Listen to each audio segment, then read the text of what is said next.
नमस्कार, आप देख रहे हैं एटीएन लाइव और मैं हूं चंदन। बिहार के पूर्व मंत्री नंद किशोर यादव सिवान पहुंचे और सिवान में भारतीय जनता पार्टी के कार्यालय पर उन्होंने प्रेस वार्ता किया और उन्होंने मोदी के जो 9 वर्ष जो पूरे हो गए उन 9 साल में क्या कुछ जनता के लिए मोदी की सरकार ने दिया उस पर उन्होंने चर्चा की। हालांकि पत्रकारों ने कई तरह के और भी सवाल किए। उन तमाम सवालों पर नंद किशोर यादव ने अपनी बातों को बखूबी अच्छे तरीके से बताया।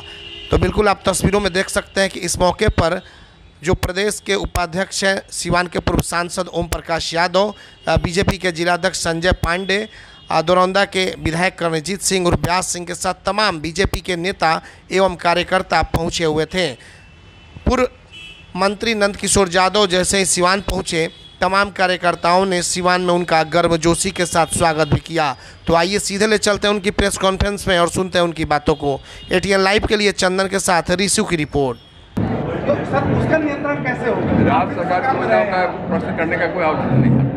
राज्य सरकार की योजनाओं पर चर्चा करने सरकार में इससे पहले आप थे तो सर अभी तो कुछ दिन अलग से पूछिए ना सर, अलग से पूछिए ना, पूरा विषय डाइवर्ट हो जाएगा भैया। मोदी सरकार कर रही है। अरे भाई, यहाँ बिहार सरकार खेल है हर मामले में, चाहे वो आप रहे या कोई और सरकार में रहे। बिहार में बिहार का भला नहीं हो सकता, बिहार की बीमारी है।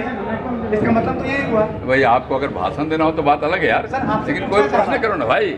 मेरा कहना है कि आज जिस विषय पे प्रेस कॉन्फ्रेंस है उससे संबंधित प्रश्न पूछ लीजिए। राज्य सरकार की बात पहले बाद में कर लेंगे। इसके बाद बिहार का भला कैसे होगा?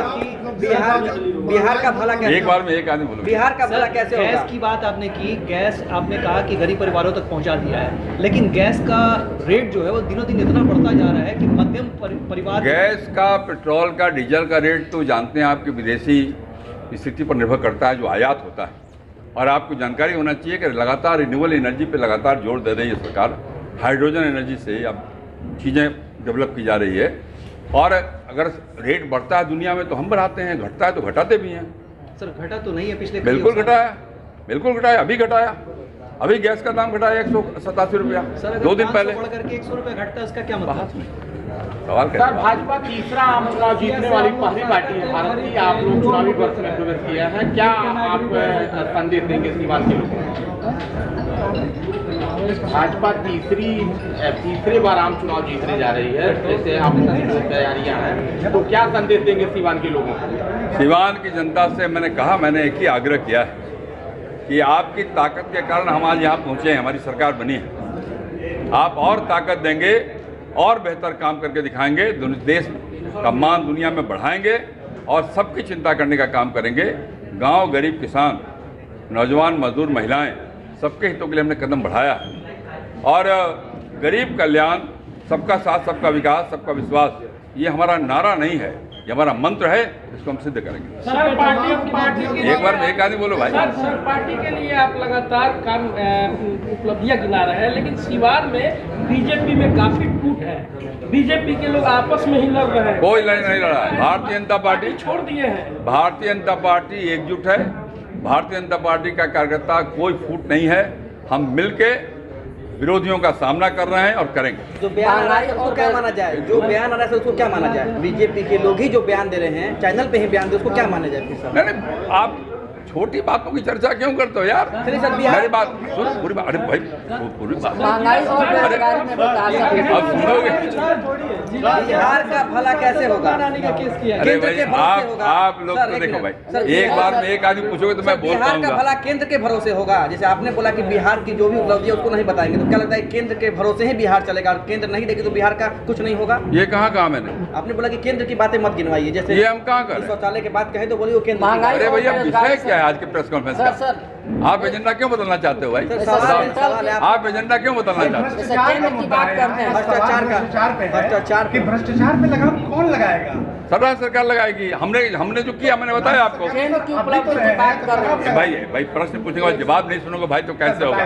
ऐसा प्रेस कॉन्फ्रेंस नहीं होता है। केंद्र की उपलब्धि की बात 40 साल से प्रेस कॉन्फ्रेंस कर रहा हूँ, लेकिन ये नहीं होता कि आप जवाब सुनो ही नहीं। जब वो सवाल ऐसा थोड़ी होता है। एक बार में एक आदमी बोलोगे तो बता पाएंगे। आप जिन बातों की चर्चा कर रहे हैं, आप जानते हैं कि हमने शुरू से इस बात का लक्ष्य रखा था। सरकारी नौकरियों की संख्या कम है, लेकिन स्वरोजगार को बढ़ावा देने के लिए बड़े पैमाने पर हमने लोगों को ट्रेनिंग देने का काम किया। साथ साथ कई बैंक से स्कीम निकाली ऐसी कि कम ब्याज पे लोगों को पैसा मिल सके, वो अपना रोजगार कर सकें। और मैंने कई मैन्युफैक्चरिंग की बात आपके सामने की है, विकास की। इन सब बातों से रोजगार के अवसर बढ़ रहे हैं और हम तो अब रोजगार मेला भी हम लोगों ने प्रारंभ किया है।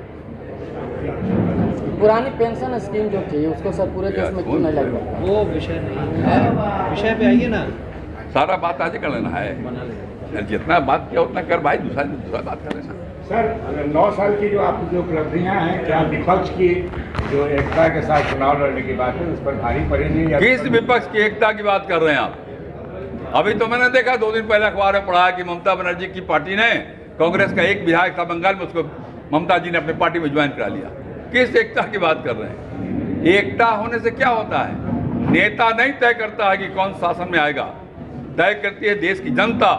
और देश की जनता इन योजनाओं के कारण जिससे वो लाभ लिया है उन लोगों ने, उनके मन में एक ही भाव है कि फिर से एक बार मोदी जी की सरकार बनानी है, फिर से मोदी की सरकार। अमेरिका में वोट मांगने से क्या भारत में चुनाव जीतेगा विपक्ष? ये तो उनसे पूछना पड़ेगा आपको। ईडी और सीबीआई का दुरुपयोग का लगातार आरोप विदेशों में भी लग रहा है आप पर, सर क्या कहेंगे राहुल गांधी? आप बताओ, जिन लोगों का नाम आ रहा है, जिन लोगों के यहाँ छापा पड़ रहे हैं, दूध के धुले हैं क्या?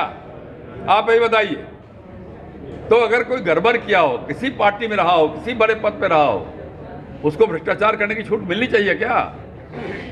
तो अगर ये कसे जा रहे हैं लोग तो इकट्ठा हो रहे हैं, सब भ्रष्टाचारी इकट्ठा होने की कोशिश कर रहा है। तो भ्रष्टाचारियों के इकट्ठा होने से ईमानदार की छवि पर कोई असर नहीं पड़ने वाला। सर महंगाई पर कहीं से अंकुश नहीं लग पा रहा है, महंगाई को लेकर के क्या कहेंगे? महंगाई का आप जानते हैं, कई चीज़ों का, पूरी महंगाई तो पूरी दुनिया के अंदर है, लेकिन भारत के अंदर हमने लगातार इस बात की कोशिश की है कि वो जानलेवा ना हो जाए, और हम लगातार उसको संतुलित करने का भी प्रयास कर रहे हैं। और आज आप गौर करिएगा, देखिए क्या हाल हो गया पाकिस्तान का, क्या हाल है, आप विचार करिए। आप लोग भूखे मर रहे हैं, क्या हाल हो गया लंका का। लेकिन हमने भारत में ऐसी स्थिति पैदा नहीं होने दी, और गरीब कोई भूखा न सोए।